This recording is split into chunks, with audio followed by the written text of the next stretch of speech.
29 Minecraft things you might be doing wrong. In Minecraft, there's plenty of different ways to solve your problem, which means that sometimes you might be doing the least effective option without even knowing it. So today, let's fix that and solve the Minecraft everyday activities that you've been doing wrong. And hey, the YouTube zombie bet me that it's impossible to subscribe to the channel before they turn back into a villager. So to prove them wrong, cure that red sub button down below. It's free and it helps out a ton. Number 1. You see, if you've got a smelting setup where you're smelting more than a stack of items at a time, probably through use of a hopper, then it turns out that crafting 9 coal into a block of coal will actually give you more burning power than just using 9 coal separately.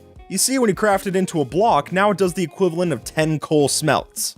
Meaning that for big smelting jobs, it's the way to go. But if you're just doing a few items here and there, then it's really just best to use regular coal split up. Number 2. This is one I'm personally guilty of, and lately I've been trying to cut back. You see, even though chests are a staple of Minecraft storage, as it turns out, in most cases, they might not be the best option. As it stands, most of the time, barrels are just a much better option to use. They're more efficient for resources, and more importantly, they're gonna save you from a ton of lag down the road. Basically, whenever possible, chuck out the chest and just stick to barrels for your options. Number 3. Zombie gold farms are a huge help to have in Minecraft survival. But while the rest of the items that you get are easy to sort, you are going to get a lot of golden swords coming up into your chests. And after your first double chest full of broken golden swords, you're probably just wanting to trash the things. But not too fast, because it actually turns out that you can smelt the golden sword and get an extra nugget out of it. And sure enough, after a while, that extra gold is going to add up. Number 4. Everyone knows that when you start up a new world, the wooden tools that you make at the beginning are quickly going to be outclassed. And while that's to be expected, you shouldn't just throw away those duds as soon as they're done for.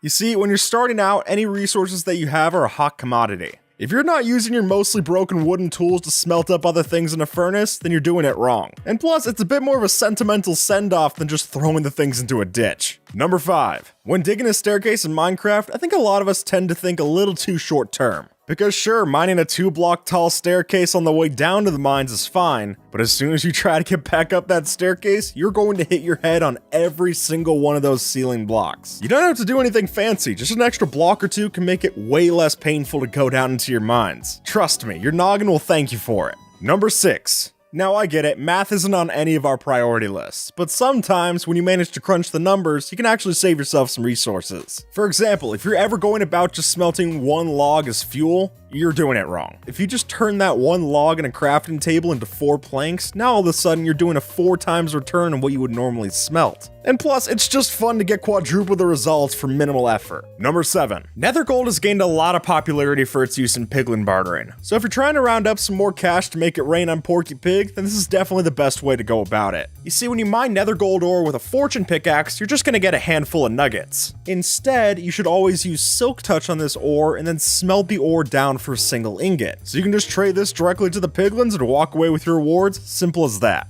Number 8. Lighting up caves while you're mining is obviously a good idea, but in specific situations, you might be placing your torches wrong. Because obviously, the worst scenario that we want to avoid is that you place your torches on the ground, you go to mine that diamond ore, and all of a sudden, all this water splashes into your face. Just like that, your torches are wiped clean, and now you can't see your way back up to the surface. Rather, if you place your torches on the walls, then you can avoid a lot of that same hassle. Number 9. Look, when you're playing in harder difficulties, then a lot of times spawners seem like more trouble than they're worth. But then the problem becomes after I've gone through all of that, when I want to actually make a farm, I have to go find a new spawner. Even though in the moment it might be a hassle to go in and deactivate one of these spawners on the spot, the EXP and items that you're going to get after the fact definitely make up for it. So in the future, let's just try to think about the long term and maybe use torches for these going forward. Number 10. I'm sure we've all heard from our parents time and time again to pick up after our mess. But who would have thought that advice would be so applicable in Minecraft? As you can see, if you leave around too many items in the ground, especially when you're mining in a cave, then all it takes is just one zombie to walk over, pick up an item, and now it's not going to despawn. This can become quite a large problem if you have this happening over and over again. Maybe just get rid of the item with a flint and steel. Number 11. Now folks, it's a real pain in the brain when you're getting ready to start a big building project, you go and check your chests, and all of a sudden you're coming up short on things like stone and cobble. Now I'll fully admit they're not the most valuable materials in Minecraft. Far from it. but they're almost essential when it comes to these types of builds. So in the future, when you're branch mining or digging through with a Haste 2 beacon, you might want to store a couple of these blocks. Number 12. When building in Minecraft, stairs can be a great item to use to add depth to your bases. So if you're making a lot of them and you're using a crafting table, you're doing it wrong. This one mostly applies to people who've been playing Minecraft since before the stone cutter was added in, because as soon as you see how many blocks this can save you when applicable, it really is no reason not to use this thing. And when you're crafting as many stairs as I do, it really does add up. So I'm glad to take my discounts when I can. Number 13. When you're getting ready to start a big project, most of us like to have little tiny base camps that we can refer back to.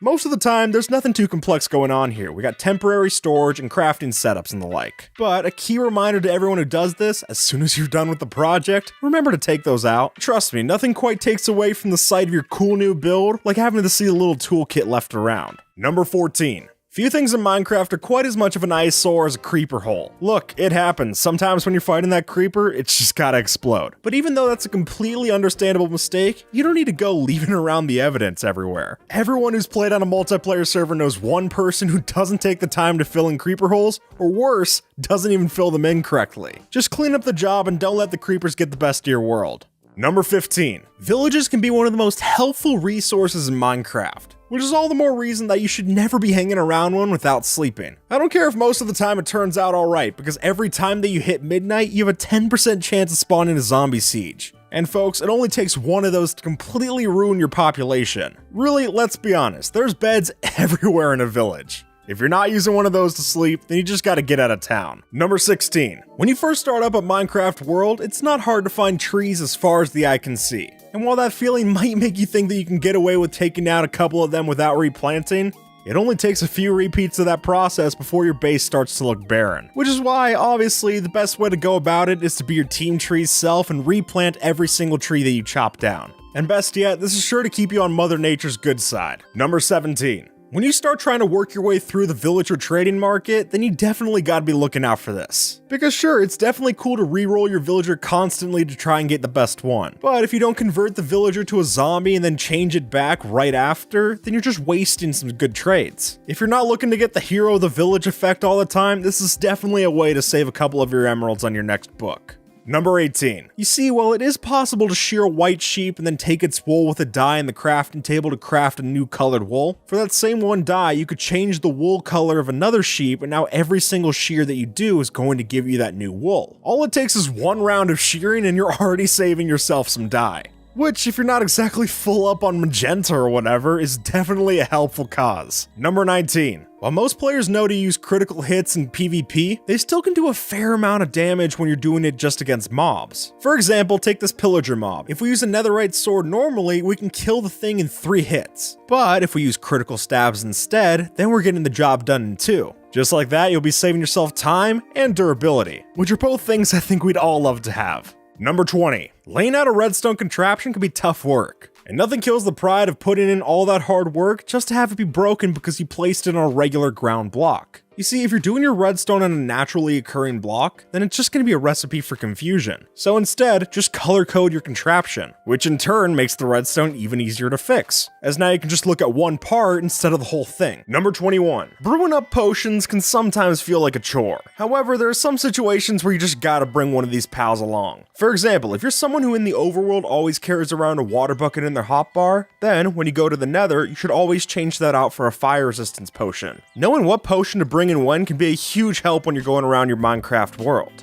And more importantly so, it can get you out of danger when you need to. Number 22. Potions of harming can do some real damage, but if you're making your set with a potion of healing, you might want to reconsider. You see, this potion can be brewed from either a potion of healing or one of poison. And if we compare the ingredients, the gold necessary for the glistering melon is much more useful elsewhere than the spider eye alternative. Since spider eyes are only useful for brewing, I think you'll be much happier to make your death potions this way and save those gold doubloons for a better investment. Number 23. When you're playing Minecraft long enough, then misclicks are sure to happen. And while most of the time they're just no harm, no foul, if you're holding around an axe all the time, then you could cause some damage. I have a bad habit of doing this every time I try to open up a door with an axe. I'll always just hit the logs that are on either side of it. So to save yourself from this kind of embarrassing mistake in the future, just go around your world holding some other tool in your hand. And then you can just save your axe for when it's actually useful. Number 24. Fishing in Minecraft is a pastime that's sure to take a while. So if you're looking to save yourself some of that tedium, then you should never be fishing in a spot that doesn't allow for the rain bonus. As some of you might know, if you actually fish in a spot while it's raining in open air, then you're actually able to get a bit of extra points when you're fishing. So really, if you find yourself constantly casting a line down in the dark, then you should take your fishing rod, move it up into the open air, and expect to reap the rewards. Number 25. Every now and then, you run a little low on a resource like clay, and now you gotta go dig at the bottom of a lake. And even though the amount that you need might be pretty small, you should never be digging underwater without an air pocket, or aqua affinity. Mining while you're submerged takes 5 times longer than doing it regularly, which is a significant difference, and if you're mining multiple blocks at a time, it really adds up fast. So if you don't have enough levels for aqua affinity, then at the very least, plot out the time to give yourself an air pocket. Number 26. The way that leveling up in Minecraft works is that it takes progressively more and more EXP to get to the next level. That's why, folks, there's very little reason to ever go too far past level 30. For one, like we said, a lot of that new XP is getting wasted the higher and higher that you're going. But it also means that after you die, you could lose all of those levels for nothing. And since Minecraft anvils have a level limit, then it seems like even Mojang doesn't want you to go too high over that cap. Just hit level 30 and cash out. Number 27. Stockpiling the Eyes of Ender to both find and fix the end portal is a lot of work. And it'll definitely turn your day sour if you finally find that portal and you don't have enough eyes to actually fill it up. Which is why, folks, when you're on the search for the portal, you should never be constantly using the Eyes of Ender. Each time that you're casting one of those out, you're just rolling the dice that it's gonna break. Just stick to minimalism, and that'll really be all you need. Number 28. Whenever you're maxing out your Power 5 bow, there's always a question of which enchantment you want to add, Mending or Infinity. Since the two are mutually exclusive, you gotta choose one of them. But to be honest, if you're choosing Mending, then I really think you're doing it wrong. It's just a simple numbers game, folks. When you look at the resources that you're saving, a Mending bow only saves so much on string than the Infinity bow saves on arrows. So for what it's worth, just stick to the Infinity enchantment. Number 29. Nothing adds to the panic of dying in Minecraft quite like seeing this show up on your screen. So to prevent that, even though it might look nice to have your bed decorated like this, you really shouldn't build any blocks that could obstruct you from spawning. And if you're playing in older versions such as 1.12 and before, then you really gotta watch out for this sort of change. All it takes is just a bit of glass or a snow golem around your bed to mean that you'll never respawn there again. And with that, folks, stumble into that red sub button below and have a good one, alright?